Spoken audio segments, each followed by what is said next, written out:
At the beginning of this story, we are taken back to 1975, where we see Jean Grey as a little girl. She already had telepathic and telekinetic powers and was traveling somewhere in a car with her parents.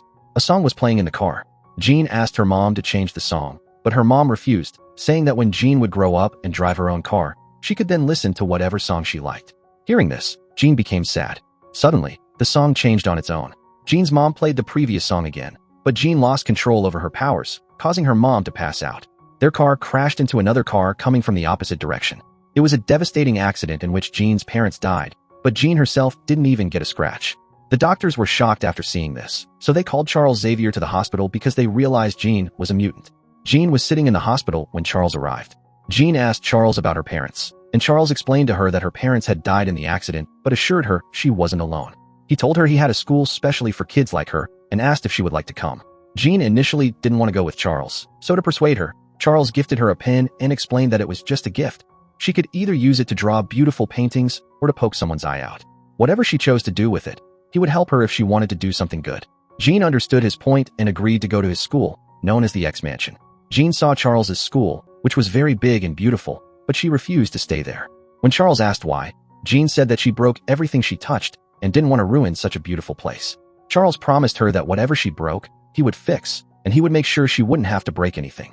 Hearing this, Jean became happy. Next, we see a scene from 1992. NASA had sent a team of scientists into space on a rocket. However, the rocket faced problems, and communication with it was lost. Charles was watching the news with Hank when the president called him, asking for help to save the scientists. Charles signaled to Hank, who then revealed his true mutant form. Then, we see the X-Men team assembling, which included Hank, Mystique, Storm, Cyclops, Scott, Jean, and Quicksilver, Peter. They boarded their jet and flew into space. They spotted the rocket, and nearby there was some strange energy slowly approaching it. The rocket was spinning too fast for Kurt, Nightcrawler, to get inside. Mystique instructed Cyclops to fire a laser beam to slow the rocket down. Cyclops used his laser beam to slow the rocket. Mystique then sent Kurt along with Quicksilver to enter the rocket.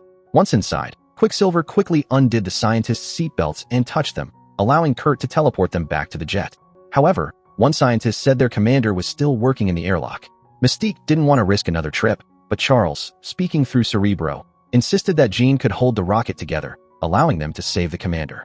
Following Charles's advice, Mystique sent Jean with Kurt to the rocket. Mystique gave them only 30 seconds because after that the rocket would be consumed by the energy. Jean stabilized the rocket while Kurt searched for the commander. Even after 20 seconds, Kurt hadn't found the commander. Finally, at 25 seconds, he found him, but there was no time left as the energy approached. Kurt teleported back to the jet with the commander, but Jean remained on the rocket. The energy started entering Jean's body. Eventually, a huge explosion occurred. Everyone thought Jean had died, but then they saw her. She had survived, and the energy continued to flow into her body. After all the energy disappeared into her, Kurt teleported Jean back to the jet. After arriving, Jean opened her eyes, and everyone was thrilled to see her alive. They returned to Earth, where Americans applauded the X-Men's heroism. Charles praised all the children and allowed them to party for the day. After everyone left, Mystique confronted Charles, accusing him of putting the children's lives in danger just to feed his ego. Charles argued that as long as they faced dangers for humanity, humans would love them. Mystique retorted that she never saw him face dangers himself. It was always the women saving everyone. She told Charles that he should rename the team from X-Men to X-Women before walking away. Later, Hank examined Jean. When he used a machine to measure her powers, it couldn't register her abilities anymore. Hank told Jean that after what happened in space, she had become far more powerful, but reassured her that there was no need to worry. Meanwhile, on an island, a family was having dinner when they heard their dog barking. A woman went outside and encountered some aliens who killed her and took her appearance. Many aliens did the same with others nearby. These aliens were secretly looking for Jean. Meanwhile, the X-Men were partying in a park. Jean and Scott were also there, talking to each other. They loved each other, but since Jean absorbed the energy in space, Scott had noticed some changes in her. Jean asked Scott to dance, but when she looked into Hank's eyes, she lost control of her powers and caused a massive blast. Charles was at an event receiving a medal from the president when he learned about the blast. He immediately left the event and returned to the X-Mansion.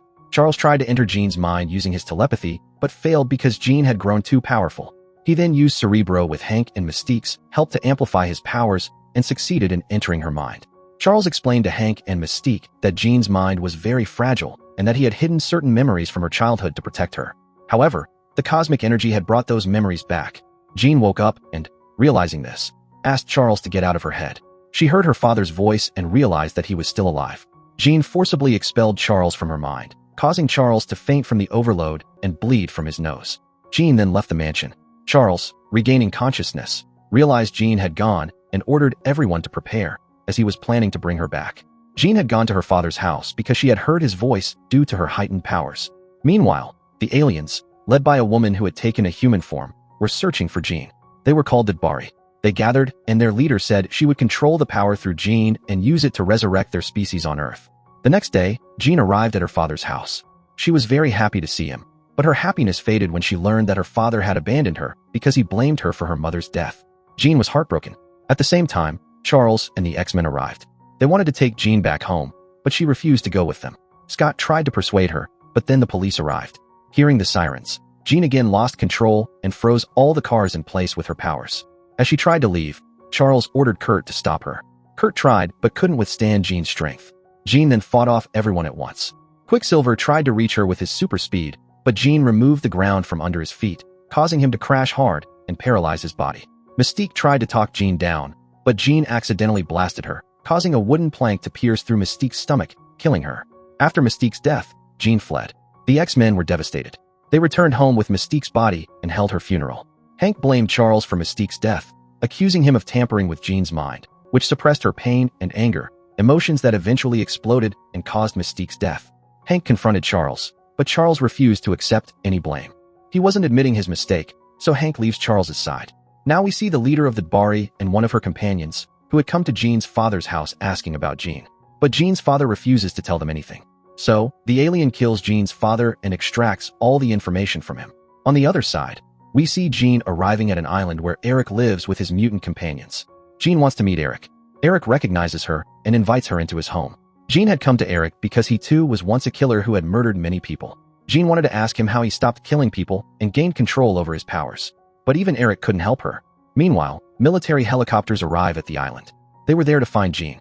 Eric tries to stop them from finding her. However, Jean's powers overwhelm her, and she steps out herself. Jean walks outside and uses her powers to tear apart one of the military helicopters. She then moves on to destroy the second helicopter too, but Eric uses his power to stop her from destroying it. He places all the soldiers back into the helicopter and pushes it away. Eric then asks Jean to leave the island. Jean says, "I heard you protect mutants." Eric replies, "I am protecting my people from you." Hearing this, Jean leaves. Now the government had started discussions about creating new laws for mutants. Seeing all this on the news, Charles calls the president, but the president refuses to talk to him. Next, we see the Dbari leader, who had found Jean. She approaches Jean and manipulates her with her words, and succeeds. She takes Jean to a hotel room in New York, where she reveals to Jean that the energy she absorbed in space wasn't solar radiation. It was an energy that could bring dead planets back to life. The Dbari leader tells Jean that they tried multiple times to control this power, but failed. Jean is the only one in the world who has managed to control it. Meanwhile, we see Hank visiting Eric. Hank asks Eric to help him find Jean. Eric initially refuses. But when Hank tells him that Jean killed Mystique, Eric changes his mind because he too once loved Mystique. Now Eric's spies discover that Jean is in New York. Eric dons his helmet once again and becomes Magneto. He arrives in New York along with Hank and two of his companions. Charles, too, reads Hank's mind through Cerebro and learns that Eric is heading to New York to kill Jean. So Charles takes Scott, Storm, and Kurt with him to stop Eric. Charles tries to stop Eric and Hank, but Eric evades them and reaches the hotel where Jean was. He wants to kill her. But by now, Jean had started believing the Dbari leader, who had told her that everyone was trying to kill her because they didn't understand her. Thus, Jean was now ready to fight them too. As Eric enters, he tries to attack Jean. However, Jean is far more powerful. She crushes Eric's helmet and throws him out of the hotel, rendering him unconscious. Charles then uses Kurt's help to enter the hotel. But Jean believes Charles is also there to kill her, and she considers him an enemy too. She is about to kill Charles when he tells her, "I can't read your mind, but you can read mine." Listening to Charles, Jean looks into his mind and remembers what Charles had once told her, that she had a gift, and she could use it for good or evil. Jean also sees that when her father abandoned her, it was Charles who raised her. Now Jean lets Charles go and tells the Dbari leader that she doesn't want the energy anymore and asks her to take it away. This is exactly what the Dbari leader wanted. She starts drawing the energy from Jean. Jean begins to lose consciousness. Charles pleads with the Dbari leader to let Jean go, warning that Jean will die. But the Dbari leader coldly tells Charles that their lives mean nothing to her and that she will kill everyone. Hearing this, Charles urges Jean to move away. But Jean had already fallen unconscious. Just then, Scott arrives and shoots the Bari leader with his laser beams. Outside, military soldiers had arrived and were capturing all the mutants by knocking them unconscious and putting special collars around their necks, which suppressed their powers. The soldiers enter the hotel and collar Scott, Charles, and Jean as well, taking them away. The military was transporting everyone to a mutant prison by train. Everyone was still wearing the collars, preventing them from using their powers. Jean was unconscious on the train too. Charles apologizes to Hank for his mistakes and admits he was wrong. He tells everyone that the aliens are coming again to take the energy, and if they succeed, they will kill everyone. Now Eric and the others also understand Charles's point.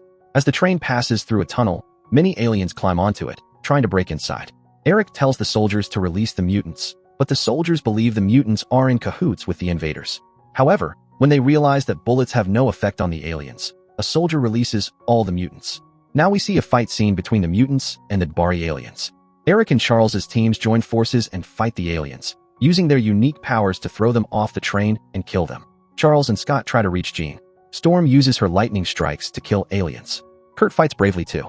Eric uses his magnetic powers to crush the aliens who wouldn't die by throwing them against the train's compartments.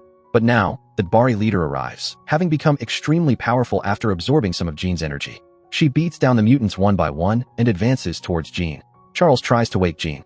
Jean appears in Charles's mind, and they have a conversation.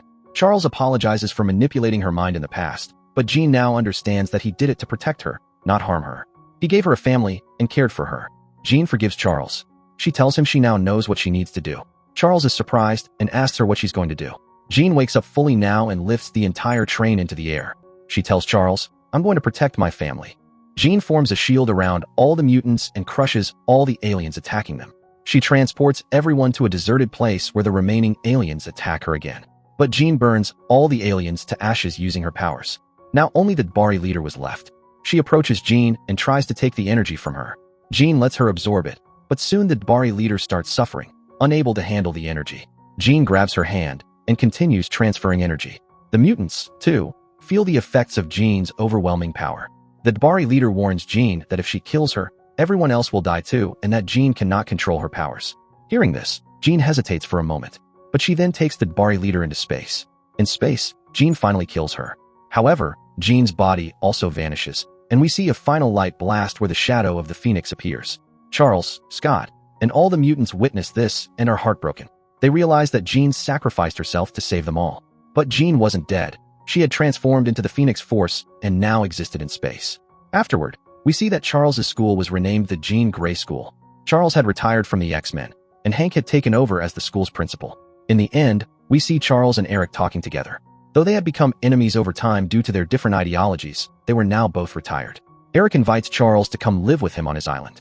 And with this, the story ends. So if you like this video, please do subscribe to my channel for such recap videos.